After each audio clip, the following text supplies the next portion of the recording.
नमस्कार, मेरा नाम मोनिका। आइए आज हम बात करते हैं कि छोटे छोटे बिजनेस पे। आज का टॉपिक है कि हम घर से ही छोटे छोटे बिजनेस को कैसे कर सकते हैं। कई लोगों का मानना है कि हम घर से छोटे छोटे बिजनेस नहीं कर पाते हैं।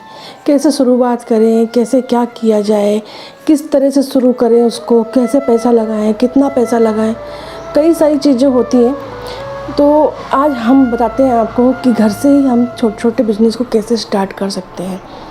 जैसे कि हमें कुछ भी आता है, जैसे हमें जो हमारी हॉबी है उसमें से अगर हमें किसी को ड्राइंग करना आता है, किसी को पेंटिंग करनी आती है, या किसी को कुछ आर्टिकल बनाने आते हैं, किसी को कुछ और भी बहुत सारी चीज़ें होती हैं जो बनाने करने आती है। तो उस तरीके से आप कई सारे बिजनेस घर बैठे बैठे कर सकते हैं। जैसे किसी को ड्राइंग करनी आती है तो वो घर पे बैठे बैठे ही ड्राइंग सिखा सकता है, सिखा सकती है, जो भी है। तो इस तरह से हम अपना बिजनेस स्टार्ट कर सकते हैं। दूसरी बात, आजकल आपने देखा होगा क्राफ्ट का इतना ज़्यादा हो गया है कि मार्केट में भी क्राफ्ट की चीज़ों की बहुत ज़्यादा मांग है, डिमांडेड है, बहुत ज़्यादा डिमांड है उनकी। जैसे कि पेपर क्विलिंग का ले लीजिए। पेपर क्विलिंग की बहुत सारी चीज़ें बनती है, ज्वेलरी बनती है, आर्टिकल बनते हैं, बहुत सारी चीज़ें बनती है। तो पेपर क्विलिंग जो होता है, पेपर से कटी हुई स्ट्रिप्स का होता है, उसको कटिंग करके उससे बहुत सारी ज्वेलरीज बनाई जाती है। ये सब चीज़ें आप यूट्यूब पर सर्च करके देख सकते हैं कि किस तरह से उसको बनाया जाता है। तो आप ये पता कर सकते हैं यूट्यूब से। फिर आते हैं क्ले पे। क्ले के भी ज्वेलरी बनती है, कुछ आर्टिकल्स वगैरह बनते हैं। आप चाहें तो उनको छोटे छोटे आर्टिकल्स बना के सैंपल किसी को दे सकते हैं और सेल कर सकते हैं।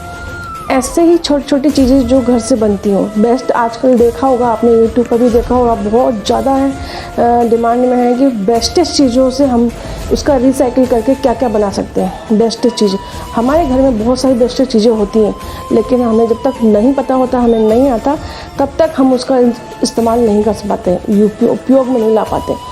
तो जब भी आप यूट्यूब पे भी देखते होंगे कितनी सारी बेस्टेस्ट चीज़ों से कितनी सारी चीज़ें बनाई जाती हैं। जैसे पेपर के गत्ते हो गए, कार्डबोर्ड वाले जो गत्ते आते हैं पैकिंग वाले, उससे हम बहुत सारी चीज़ें बना सकते हैं। शो पीस के लिए बना सकते हैं, देने के लिए बना सकते हैं। सबसे बढ़िया बात कि आप उससे कोई भी अच्छी सी चीज़ बना के किसी को गिफ्ट भी कर सकते हो। अपने हाथ का बनाया हुआ गिफ्ट देना बहुत अच्छा लगता है, सभी को बहुत अच्छा लगता है, और लेने वाले को भी अच्छा लगता है कि वाह, आपने हाथ से बनाया है। कि जी हाँ, मैंने ये हाथ से बनाया। तो इस तरीके से हम बहुत सारी चीज़ें बना सकते हैं, बहुत सारी चीज़ें कर सकते हैं। पेपर क्विलिंग, जैसे अब आते हैं, ये तो हो गए आइटम्स की, ये छोटी मोटी चीज़ें हैं, इससे हम अपना बिज़नेस स्टार्ट कर सकते हैं। बहुत से होते हैं कि खाने का भी बिज़नेस स्टार्ट किया जा सकता है, कि जैसे जिसको बहुत अच्छा खाना टेस्ट में बनाना आता है, टेस्टी खाना बनाना आता है, तो वो अपना बिज़नेस स्टार्ट कर सकते हैं कि छोटे छोटे से 2-4 ऑर्डर लिए और आपने बनाना चालू करा। घर में तो हम बनाते ही हैं, उसके साथ साथ 2-4 ऑर्डर का भी खाना बना लिया जाएगा, फ्री है तो, और इस तरह से बना के आप दे सकते हैं। तीसरी बात, अब हम बना तो लें, बनाने के बाद उसको चालू कैसे करें।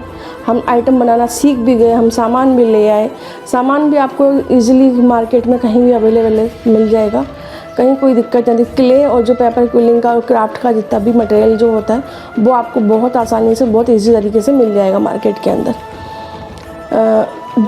अब आते हैं कि हम बना लें, बनाने के बाद में इसको बेचें कैसे। तो देखिए, आप बना के तुरंत बेच तो सकते नहीं हो कोई भी चीज़, तो स्टेप बाय स्टेप चलिए, इसमें बना लीजिए। सबसे पहले आते हैं पड़ोसी पे। अड़ोस पड़ोस में छोटी छोटी चीज़ें जिनमें बहुत जीरो कॉस्ट में बनती हो, जिसमें फ़ायदा होता हो, तो वो बनाइए और अड़ोस पड़ोस में दीजिए। कुछ किसी को गिफ्ट दे दीजिए। तो वो एक्चुअली क्या, नज़र में आना चाहिए। कोई भी चीज़ अगर बनाते हो तो वो नज़र में आएगी, तो किसी को समझ में आएगी। अब आप कहते तो कि नहीं, मैं तो ये बनाना आता है, मेरे को तो वो बनाना आता है, मैंने ये बनाया, मैं वो बनाया, तो वो बातों से पता नहीं चलता है, वो आंखों से पता चलता है। कोई भी चीज़ बना के डिस्प्ले में होगा तो वो दिखेगा, दिखने के बाद ही उसकी वैल्यू होती है। तो उस चीज़ को आपने देख लिया कि अब आपके अड़ोसी पड़ोसी में दे दिया, ठीक है, आपने गिफ्ट में दे दिया। अब होता क्या है, जैसे पेपर क्विलिंग का जो वर्क होता है, पेपर क्विलिंग की स्ट्रिप्स 12-25 रुपये तक की आती है। अच्छी से अच्छी, तो वो आप ले लीजिए। ये मात्र मान लीजिए 100 रुपीज़ का सामान आपका टोटल आएगा, जिसमें से आप 5 से 7 ईयरिंग्स वगैरह बना सकते हैं, उसमें स्टोन वगैरह सब कंप्लीट हो जाएगा आपका काम। वो 100 रुपीज़ में अगर आप पर कॉस्ट पर पेयर की 20 रुपीज़ भी लगाते हैं तो भी कोई बुरा नहीं है, क्योंकि वो बनती ओनली 5-5 रुपये की ही, मात्र 5 रुपये में बन जाती है वो चीज़ें आपकी। 20 रुपीज़ 30 रुपीज़ भी पर पेयर के हिसाब से लगाते तो काफ़ी सारी बन जाती है वो, और आप मार्जिन के हिसाब से वो दे दीजिए किसी शॉपकीपर को। अब आप कहेंगे कि नहीं शॉपकीपर को देंगे तो बेचेगा कि नहीं बेचेगा, कई लोग लेते भी नहीं हैं। तो आपको करना क्या है, दुकानदार के पास जाना है। दुकानदार के पास जाने के बाद आपको ये करना है कि दुकानदार को देना है विदाउट मनी, बोलना है कि आप इसको रखिए डिस्प्ले में। वो मतलब दुकानदार को कह देना कि इसको आप डिस्प्ले में रखिए, और ये जब डिस्प्ले में दिखेगा वहाँ तो कई लोगों की नज़र पड़ेगी इस पर, तो वो पूछेगा कॉस्ट, तो उसको अगर उसके हिसाब से रीजनेबल जो कॉस्ट लगेगी वो देगा। तो आपको करना ये है कि उस दुकानदार को जाके दे देना है और बोल देना है कि ये जब सेल हो जाए तब आप हमें पैसे दीजिए, और नहीं होता है तो हम अपने पास वापस ले आएँ। 100 रुपये में तो कोई फ़र्क नहीं पड़ता है कि 100 रुपये में बहुत बड़ा नुकसान हो गया, नहीं होता है। 100 रुपये मात्र बहुत छोटा सा बिजनेस स्टार्ट कर सकते, सिर्फ मात्र 100 रुपये से पेपर क्विलिंग का वर्क, और किसी चीज़ का नहीं बोल रही हूँ, सिर्फ पेपर क्विलिंग का वर्क आप 100 रुपीज़ से स्टार्ट कर सकते हो। छोटा सा बिजनेस स्टार्ट करते करते जब करता है ना तो बहुत मज़ा आता है, करने में भी मज़ा आता है, और कमाने में जब पैसा आता है ना उसका भी बहुत मज़ा आता है। तो हम लोग स्टार्ट कर सकते हैं सिर्फ 100 रुपये से मात्र, क्योंकि पहले हम 100, 200, 500, 1000 रुपये लगा के उस बिज़नेस को स्टार्ट करने से कोई मतलब नहीं है। उस चीज़ का निकलना भी ज़रूरी होता है कि भाई हम जो प्रोडक्ट बना रहे हैं वो हमारे सेल हो जाए।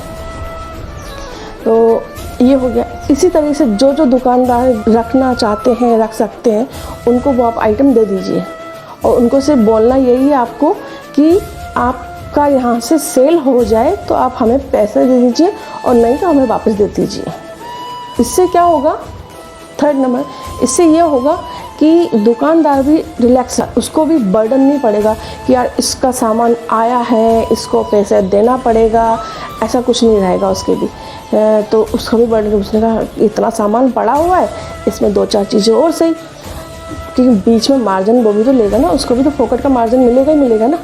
इसलिए तो आप उसको भी अपना उसके मार्जिन के हिसाब से दीजिए, और वो मार्जिन के हिसाब से अपना ले जाएगा और वो कर लेगा जो भी करना है उसको।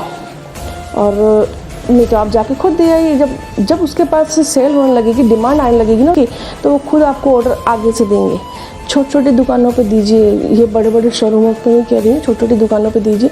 स्टार्ट वहीं से होगा, और वहीं से चालू स्टार्ट जब हो जाता है ना तो धीरे धीरे धीरे चीज़ बढ़ती है। अब एक ग्रो नहीं होता है कि अचार डाल दिया और कल हमारा पक गया और परसों हमने खा लिया, ऐसा नहीं होता है ना।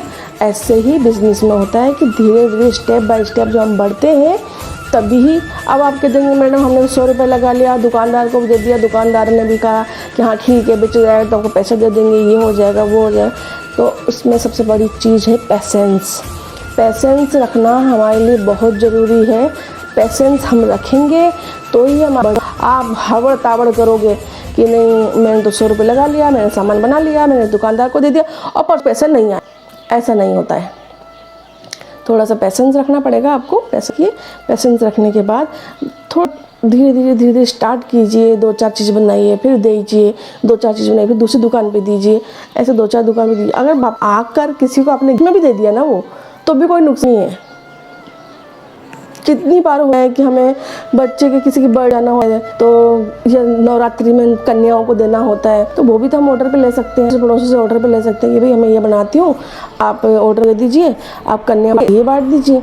तो वो एक तो होता है बात करने का तरीका, मेन चीज़ बात करने के से कुछ हो सकता है। कईयों की बहुत अजीब होती है, वो नहीं पाते इसलिए मतलब हर चीज़ में करना बहुत ज़रूरी होता है। वो एग्री करें कि हाँ भाई मैं जो हूँ मेरी आवाज़ ऐसी है या मेरी बात करने का टोन अलग है तो मैं ये नहीं कर पाऊँगी, जिसकी टोन अच्छी है उससे बात करवा दीजिए, मैं तो कहती हूँ।